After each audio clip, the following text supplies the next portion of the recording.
Hello, fellow fantasy sports junkies. I'm Dr. Dan Ratner, and this is MFSN The Hub's Waiver Wire Show. It is our final Waiver Wire show of the year because it is championship week. I am here with Fantasy Pros expert Andrew Seifter and Ross the Boss. Hi, everybody. I'm Ross the Boss, and I want to talk Waiver Wire Week 16 with you, Cowboy. I'm excited. 2 out of my 5 teams are in the finals.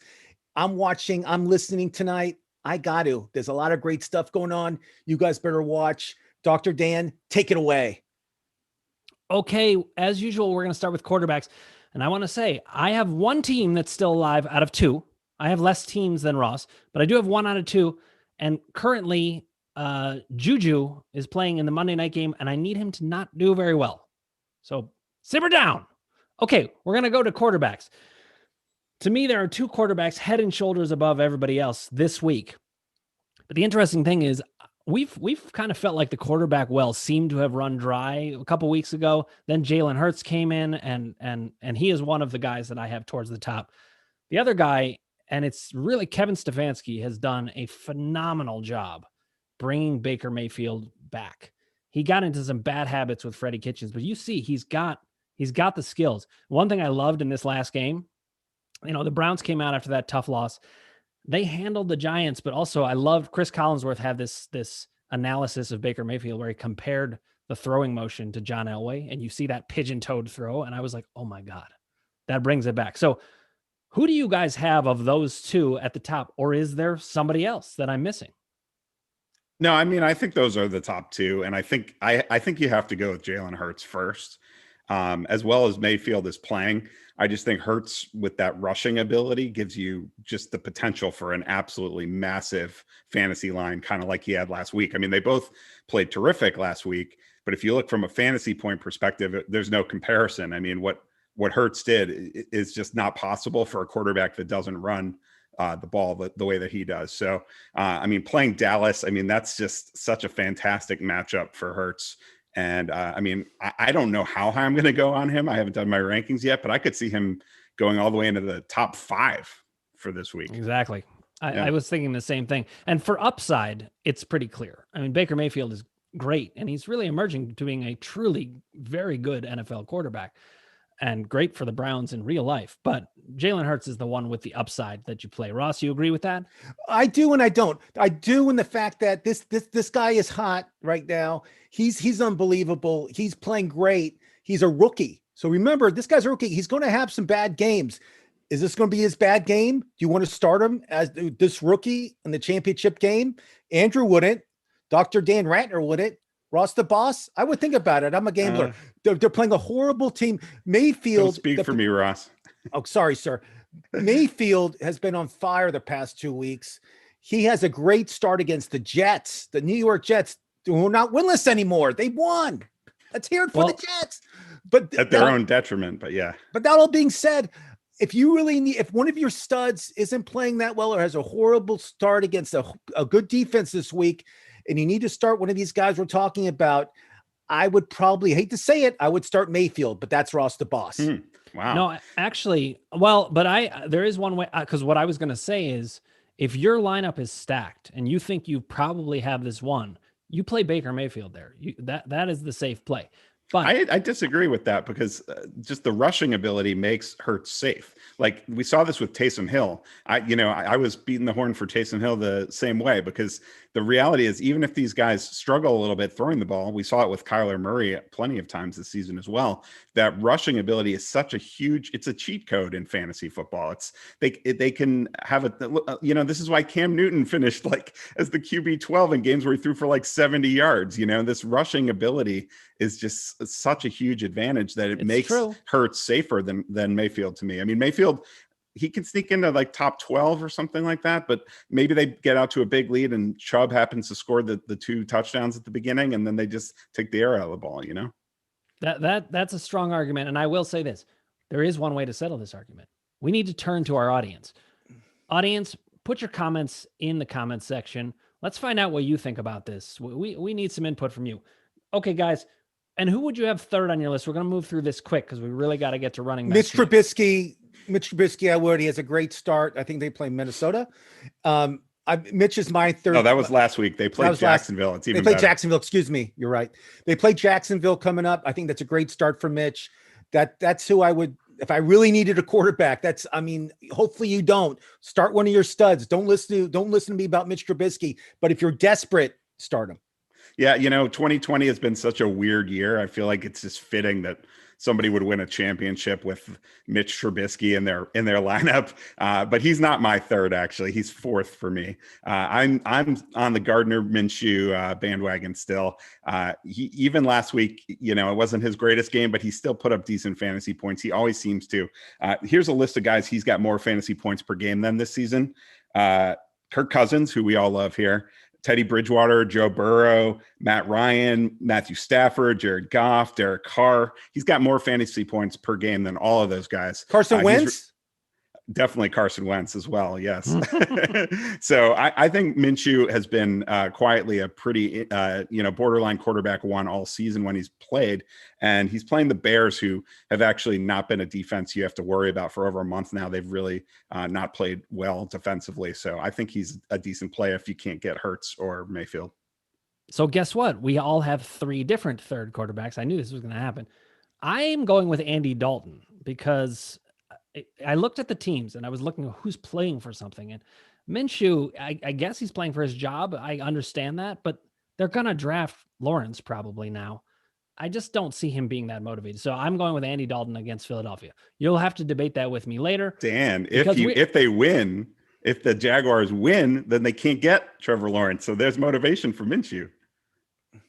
But it's motivation to play badly, right? No, to win. So they don't get the first pick. Oh, wow. Brilliant. Wow. That was like, that was another level. That was 4D chess. Okay. Ross, we're going to throw it to you for running backs. Who do you have top of your list? So running backs, I've been saying this for the past 3 weeks. Elliott is not going to play. And I was right last minute. No one knew about this injury. Oh my God, he's hurt. He's not playing. Oh, what a shock. He's not going to play this week either. I have a feeling. Don't quote me. You got to watch and make sure. But my first pickup, he had 2 touchdowns last week. He looked great. Tony Pollard. Of course, we told you to pick him up and stash him, which I did because I listened to everybody. Me too. And we all did listen, great. The only reason I didn't stash him is because I'm in the league with Andrew. He stashed him before I could. Right. So he's 1. 2 is somebody, Dan, that you were not high on, but now he's huge because Clyde went down. Clyde Edwards-Helaire went down. And now we have Le'Veon Bell. Le'Veon Bell is my number 2. That's why I told you guys not to drop him. This is the exact reason. I didn't drop him. I did. I kept him. Yeah. I have unbelievable options coming up. And then for my third running back, I didn't really have anybody that really popped out. But if I had to take somebody, no, I really just have those. Okay, I'm gonna throw something. Now listen, Le'Veon Bell. Hold on. You know my third one is it's Ahmed for the Dolphins. He averages 20 carries a game. He had a great game last week, and I feel he'll have another 20 carries coming up. I believe it's Ahmed, but I didn't know that before either, so I'm not gonna fault you. Thanks. But Ahmed's a great pickup. University of Washington. I suggest that if you guys need another running back, hopefully you don't start your studs, but he's not a bad pickup. They have a good matchup too this week. Okay, so I think we're all going to agree that Tony Pollard is the top pickup. It's pretty clear. And Ross, you were right about this. And if you remember, I agreed with you. I came around to your viewpoint. I was like, although Zeke is going to sit. I will say Le'Veon Bell is a little more than 50% rostered, but of the two of them, if you ask me right now, I might actually take Le'Veon Bell just because we know that Clyde Edwards-Helaire is out next week. Clear. We don't know that Ezekiel Elliott is.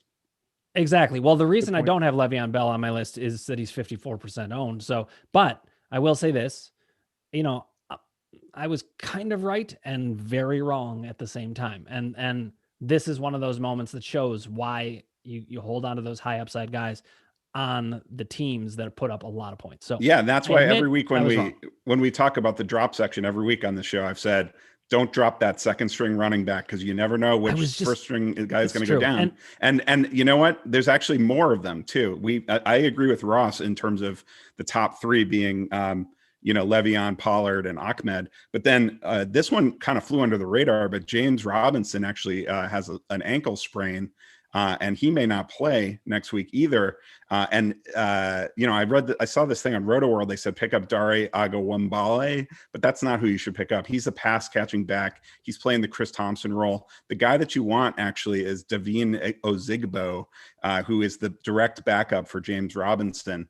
And they are playing against the Bears, so it's not a great matchup. But I mean, the way that the Jaguars have really featured that one back, I mean, he'd be an interesting, at least like a RB3 kind of an option next week if Robinson's out. This is classic fantasy football that Ozigbo would be relevant, because when he first came in, it wasn't clear James Robinson had totally run away with that. A lot of people were high on him and took him. And now it's coming full circle. You got Le'Veon Bell coming in. You got Pollard coming in. You got Ozigbo possibly. Sony Michel too. I mean, especially if you're in a non-PPR league, I feel like he's like an RB3 kind of a guy too. All right, but I will say starting a Patriots running back in the championship would be like starting Andy Dalton. I mean, he'll get you 80 But he yards. was my third quarterback. Okay. Andrew, you start us off on wide receiver now, and but I want to pause for a sec also for our audience to say, if you're new to us, please click subscribe, ring the bell for notifications, and put your comments below. Andrew, you move us to wide receivers. Who's number one on your list? Okay, I will do that. So I think the bar is pretty high at wide receiver right now. Because there's a lot of guys that pop up for a big game here or there, but you don't want to trust those kind of players with your fantasy season on the line. It needs to be someone that has a very solidified role that you can feel confident is going to see like at least 6 to 8 targets, or else they don't belong in your lineup. So I think there's 3 guys to me that kind of stand out. Hopefully you don't need to start any of them, but if you do, I'd be okay with it. I think my first pick will be Rashard Higgins with the Browns. That offense, as we mentioned about Baker Mayfield, has just been leaning on the pass a lot more lately. And they were a run first team, but much like we saw with the Vikings, it's the same coaching tree. Stefanski comes from the Vikings, and we thought they were a run first team, but then Cousins put up huge numbers. Now Baker's putting up huge numbers in Cleveland, and Higgins is clearly the number 2 receiver on that team. And he has 3 straight games where he has at least 68 yards. He's been scoring touchdowns as well. So I like him, especially against the Jets. And then Russell Gage, we've talked about him before on the show. Anytime Julio Jones is out, Russell Gage is a solid wide receiver 3 that you can really kind of trust there. And then my last pick would be Kiki Kuti, who we've also talked about. Deshaun Watson, you want a piece of the offense when he's throwing you the ball. And I trust Kiki Kuti a lot more than Chad Hansen. Kuti scored once last week and he almost scored twice. He ended up fumbling and costing them the game. But from a fantasy perspective, he almost scored twice, so that's a player that has a lot of upside for championship week. Ross, what do you say about that? Is this I had Higgins as my first 2. He had 9 targets yesterday, 74 yards. Cleveland's offense is rolling. I mean, pick up one of those receivers or pick up a tight end that plays for Cleveland. There's no way you'll get a running back, but Cleveland's rolling. Higgins is my number 1. Hopefully you don't need any more running backs, but Higgins it's like 13%. He's available in a lot of leagues. So pick him up if you need him. Well, I was on Higgins first, but it's interesting because I have him third. And the reason I have him third is there's so many options in Cleveland spreading him around. He'll be solid. He won't hurt you, but he's not likely to win you the matchup. Whereas Kiki Kuti could. So I have him number 1. I think he has the biggest upside of anybody. And then I have Gage second. So we pretty much agreed on the top 3 anyway. I started Gage this week. He served me pretty well. I had to decide between him, CeeDee Lamb, and who was the other one? Kuti, actually. So, and I went with Gage, who ended up. There are no wrong answers as it turned out. It was all good. Although CeeDee Lamb, he relied on a kick return, so I'm not sorry about it. Although those 2 extra points would really help against Juju. Okay, we're doing great. We're gonna move on to tight ends, and I did want to note we're not gonna go through drops this time. And let's talk about why, because it's championship week and it works differently. If you have a guy that you're not even going to start and the guy you're playing isn't going to start, they're completely irrelevant. They're like a kicker that nobody wants at this point. So I think what you're thinking of is who's going to be in my lineup and who do I need to keep away from my opponent's lineup. There's nothing else you need. Play to defense. Play defense. Don't let your opponent get the player that they want. Even if you don't start them, pick them up. It's going to save your whole league or your and play your defense season. by sometimes playing defense means stashing defenses too. Maybe grab 2 or 3 defenses to keep I agree, a good 1000%. matchup away from your opponent. You know, all year I've been talking about stashing those backup running backs. Well, if they're not going to start this week, you don't need them anymore. So all those guys that you've been hoarding, those backup running backs, now have no value whatsoever. So let's talk tight ends.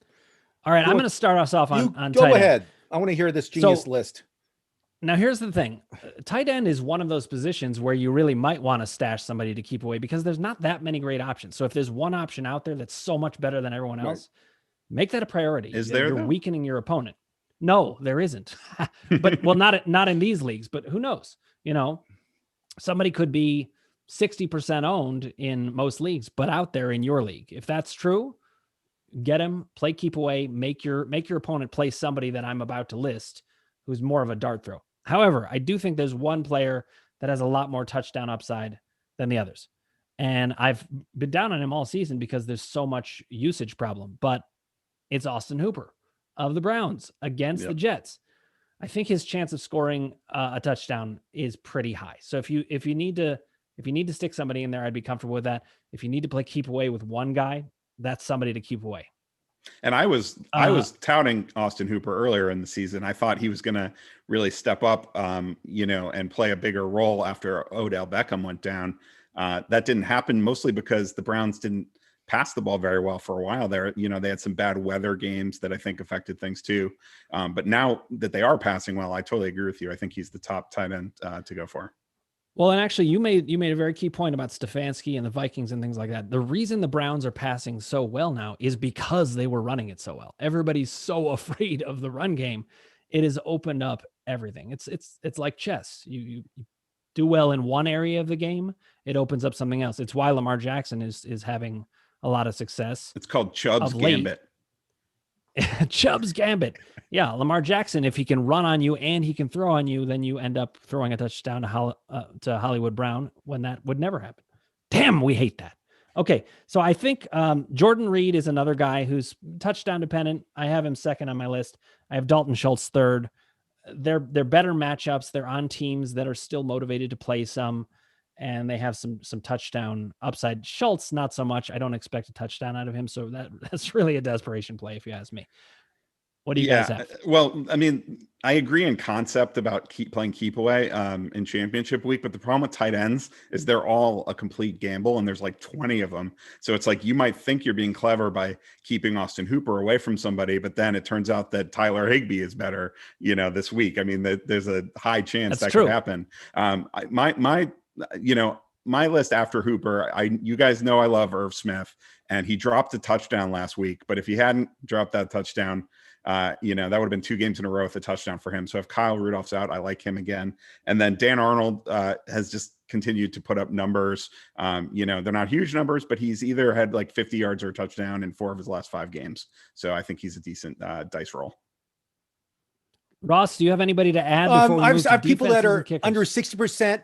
I love Hooper. He's my one. Logan Thomas, 15 targets last week, 13 catches, over 100 yards. He was amazing last week. I would try to get him. And then another guy, Cook, the tight end for New Orleans. Michael Thomas is gone. He's not going to be there. He's on IR.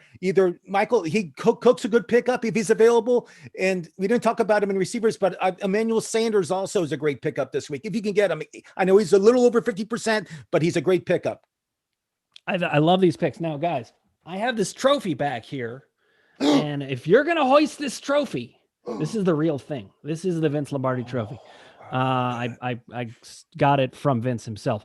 Now, if you had to pick one defense and one kicker, who would it be? We're just going to pick a one. So, Ross, would you like to go first, or would you? I'll go first. I'll go first. The defense. This is under 50%. They're only under 50% of leagues. I like Houston. They play Cincinnati. That's my number one. Andrew likes it. He's saying yes. I agree. My kicker, I still love. Andrew and I love this guy. Is Tyler Bass of Buffalo. No one has him on his radar. This guy, all he does is do over 10 points every week. So those are my 2. I'm with Ross. Well, let me say this. Oh, go You ahead. have the exact same? I do have the exact same. That the rule about people say good offense beats good defense. Well, bad defense beats bad offense. So the Texans are the way to go. I think that's a good rule. That's a good rule, and I mostly agree with you. I did have some different picks to throw in there. The Washington football team's defense is pretty solid, and Carolina's not the scariest. I could see plugging them in there as well. They're my second choice. And then Carolina on the other side is also a good play against Washington, especially if Dwayne Haskins is starting. Just if you're a little uncomfortable with the Houston defense and their performance, but I agree with you. If you've got a bad team, then you can play them against it. And I have Crosby as my kicker. I looked for teams that are motivated. This is something I picked up from Ross. We've all picked up things from each other. We've been saying it. We made each other better. I at least have gotten a lot better from working with you guys. I want to thank everyone for watching. If you haven't already, click subscribe, ring the bell for notifications, and please put your comments below. We want to hear from you. Thank you for watching. See ya.